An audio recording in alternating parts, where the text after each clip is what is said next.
Halo guys, sebelum masuk materinya jangan lupa subscribe, like, dan komen ya. Oke, kali ini akan masuk ke topik 2, aksi nyata dalam mata kuliah pembelajaran sosial emosional.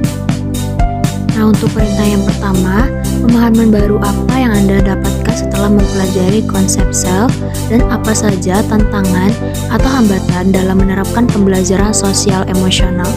Lalu yang ketiga, buatlah program untuk Anda sendiri sebagai guru, apa saja yang perlu Anda persiapkan untuk mengajar, apa kelebihan dan kekurangan Anda terkait masalah emosi, dan bagaimana Anda akan mengembangkan kemampuan sosial emosional Anda.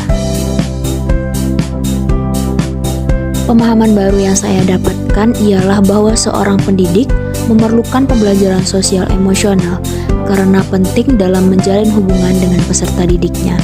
Kemudian, pemahaman baru saya sebagai seorang guru itu penting mempelajari pembelajaran sosial emosional terutama terkait penguasaan empathy, compassion, mindfulness, critical inquiry.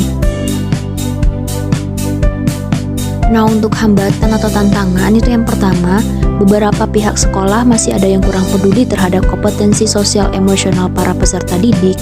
Masih banyak sekolah yang belum memperhatikan kompetensi sosial emosional. Guru harus mampu memaknai kegiatan belajar dengan mengintegritaskan pendekatan sosial emosional kepada peserta didik. Lalu, kurangnya waktu dan sumber daya. Selain itu, kurikulum yang hanya fokus menilai akademik sehingga pembelajaran SEL terabaikan. Karakteristik peserta didik sekolah menengah yang berada dalam fase perkembangan remaja dan guru yang menghadapi peserta didik yang mempunyai sifat, watak, tingkat emosi, dan keinginan yang berbeda-beda.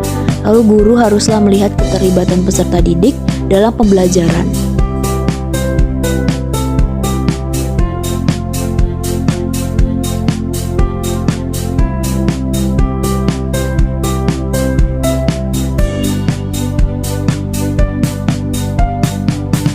Nah, untuk kelebihan dan kekurangan saya terkait masalah emosi, untuk kelebihan saya sudah memahami diri saya sendiri.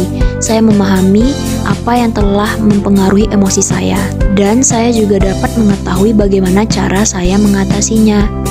Lalu untuk kekurangan saya belum sepenuhnya bisa memahami emosi orang lain secara mendalam. Beragamnya karakteristik peserta didik yang perlu dipahami untuk kemudian diwujudkan dalam pembelajaran berdiferensiasi. Saya akan mengembangkan kemampuan sosial emosional saya dengan cara yang pertama melakukan introspeksi diri, yang kedua berlatih menerapkan pembelajaran sosial emosional, yang ketiga mengikuti beberapa pelatihan terkait PSE atau pembelajaran sosial emosional, lalu berdiskusi dengan rekan sejawat dan mencari informasi dari berbagai literatur terkait pembelajaran sosial emosional. Sekian presentasi dari saya, terima kasih.